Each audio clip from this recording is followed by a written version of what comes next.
जय जय श्री राधे श्याम, श्री राधा बाबा की जय हो। हम लीलावली भागदित्य का अगली लीला स्टार्ट कर रहे हैं। बहुत प्यारी और आनंदमय लीला है यह। इस लीला में कैलाश यात्रा का वर्णन है। इसमें भगवान श्री शंकर, माँ राधा रानी और ठाकुर जी और माँ पार्वती की और श्री ललिता जी की कुछ मनोहर लीलाएं हैं। बहुत प्यारी और आनंदमय लीला है। थोड़ी सी लंबी हो सकती है, मैं लाइन टू लाइन पढ़ता हूँ इसलिए, लेकिन आप ध्यान से सुनोगे तो इतना आनंद आएगा, आनंद का कोई ठिकाना ही नहीं रहेगा और भाव में डूब जाओगे। ठीक है, हम यात्रा स्टार्ट करते हैं। कैलाश यात्रा। स्नान उपरांत श्री प्रियतम निकुंज महल में सभागार में स्वर्ण सिंहासन पर विराजमान है। आसपास सभी मुख्य सखियां सहचर्या विद्यमान है। श्री प्रिया जी प्रियतम से कुछ कहना चाह रही है, संकोचवश बोल नहीं पा रही। श्री प्रिया ललिता जी भाप लेती हैं परिस्थिति को। श्री ललिता जी ने पूछा, मन में कौन सी नई बात उभर आई है?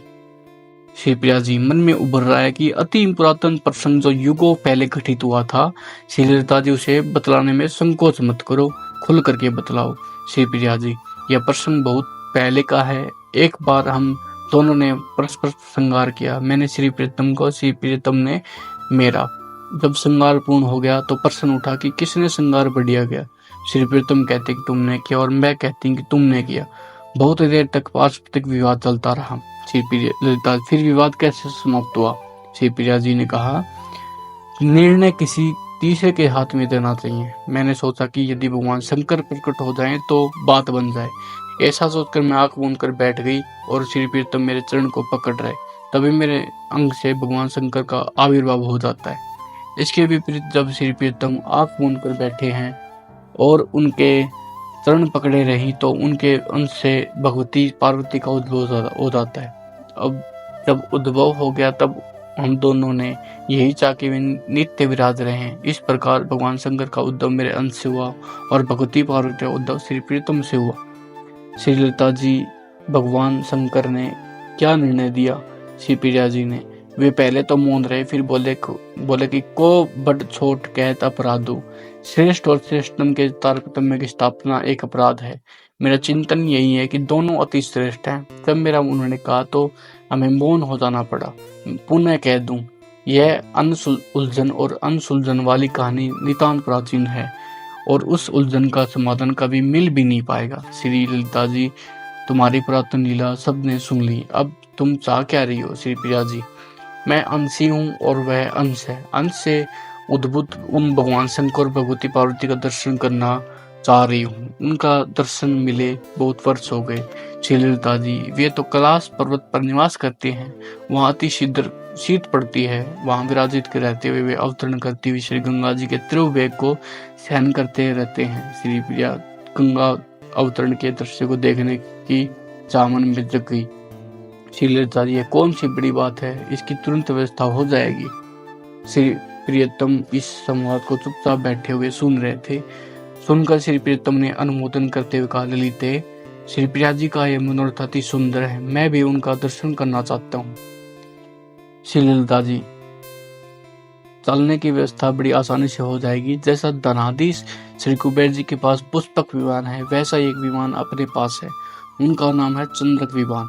वह चंद्रमा के समान गोल है, उसकी खिड़की, द्वार आदि सभी गोलाकार है।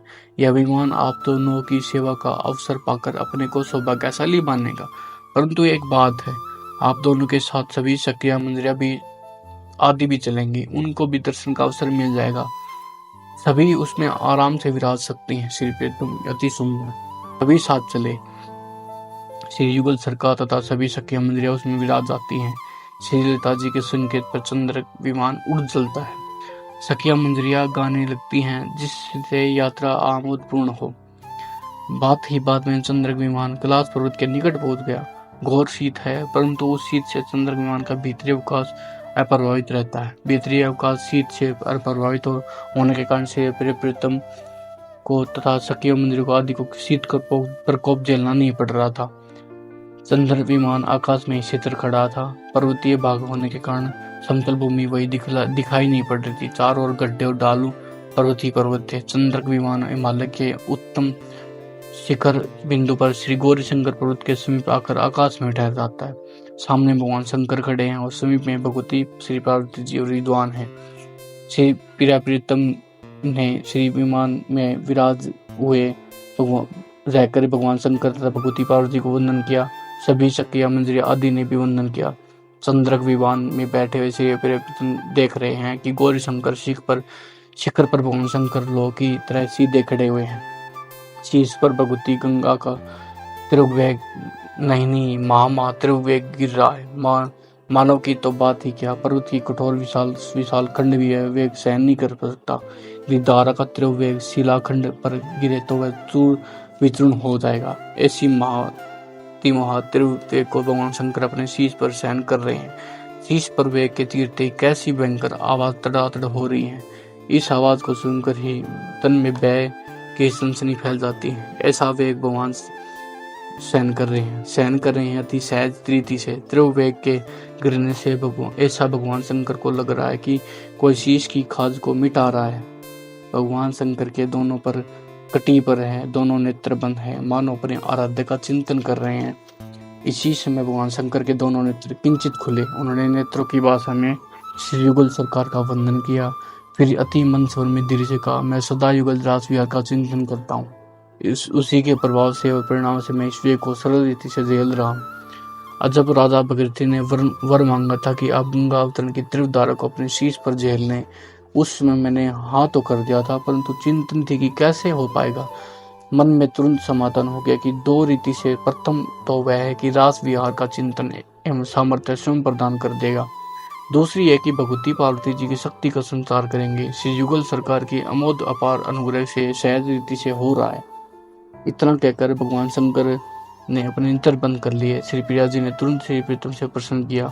मैं भगवान शंकर के दूसरे कथन के हेतु को भली प्रकार से समझ नहीं पाई। श्री प्रीतम ललिते, तुम रहस्य का उद्घाटन कर दो। श्री ललिता जी कहने लगी, भगवान शंकर का एक नाम शिव है। शिव में इकार की मात्रा निकाल दी जाए तो शव बच जाता है। इसका प्रतीक शक्ति का प्रतीक है। इकार का संयोग होने पर शव शिव बन जाता है। शक्ति की पुंज भगवती पार्वती है, वे अपार शक्ति प्रदान करती है। उनकी शक्ति से शक्तिमान होते ही भगवान शिव शंकर बन जाते हैं। यदि भगवती पार्वती शक्ति संचार नहीं करे तो शंकर सचमुच शव है। शिव की शक्ति का आधार भगवती पार्वती है। देखो, तभी भगवती पार्वती समीप बैठी हुई एकटक भगवान शंकर की ओर देख रही हैं और दृष्टिपात द्वारा शक्ति का संचार कर रही हैं। श्री प्रिया जी, मुझे समाधान मिल गया है, परंतु मुझे आश्चर्य नहीं है, परम आश्चर्य हो रहा है कि भगवान शंकर का व्यक्तित्व ऐसा लगता है कि विरोधी बातों का एक विचित्र पुंज है। श्री ललिता जी, ये बात तुम किस तथ्य के आधार पर कह रही हो? अपनी बात के मर्म को खोल कर बतलाओ। श्री प्रिया जी, तुम देखती नहीं कि वे कैसे खड़े हैं, मानो पत्थर की शिलाओं, एक कठोर लोहे का स्तंभ हो। कहीं भी तनिक भी संबंधन, कंपन, झुकन, हिलन डुलन नहीं है। कितने युगल से इस भांति खड़े हैं, थकान ना मात्र तो नहीं। अब एक विशेष बात सुन, यह प्रसंग याद कर जब वे भगवती पार्वती और भगवान शंकर पार्वती मंदिर और त्रिलोचना मंदिर के रूप में रास विहार में पधारे थे, उसमें त्रिलोचना मंदिर ने नृत्य किया था। अब ललित, तू ही देख कितना विरोधाभास है। नृत्य के समय शरीर ऐसा था जैसे लोच की प्रतिमा हो और आज लोच का नितांत अभाव है। मेरे तो आश्चर्य की सीमा नहीं है। ऐसे विरुद्ध ड्रामा अश्री सर्वाराध्य परम देवादिदेव महादेव भगवान शंकर को बार बार नंदन। श्री प्रियतम सहित सभी सखिया भी भगवान शंकर के विरुद्ध ड्रामा आश्रय तत्व पर बली बली हो रही थी। जैसे श्री राधे श्याम। अगली लीला का नाम है श्री यमुना पुलिन पर पथ। बहुत प्यारी लीला है राधे श्याम।